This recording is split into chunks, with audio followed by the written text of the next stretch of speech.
Vacilfrutta, Adriatica, la Valle dei Sapori, Acqua Marina, l'arte del buon gusto. A Vacil di Breda, Treviso. Ben trovati al meteo. Maltempo in arrivo sul nostro territorio. Domenica peggiorerà via via a causa di una perturbazione atlantica in transito proprio sulle nostre regioni settentrionali. Ma vediamo la situazione nel dettaglio. Sul Veneto cielo coperto, al mattino però il tempo sarà inizialmente stabile.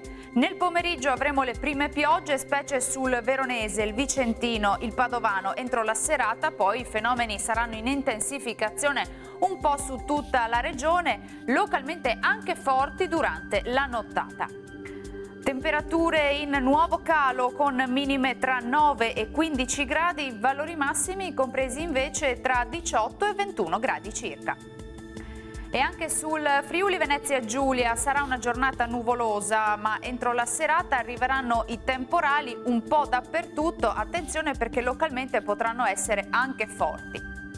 Temperature anche qui in calo, minime tra 10 e 16 gradi, massime oscillanti tra i 20 e i 22 gradi. Uno sguardo infine al Trentino Alto Adige, anche qui peggiorerà con temporali via via più diffusi un po' su tutto il territorio. Temperature in lieve diminuzione, minime tra 10 e 11 gradi, massime sui 20 gradi circa. Bene, dal meteo di Antenna 3 per ora è tutto. Arrivederci.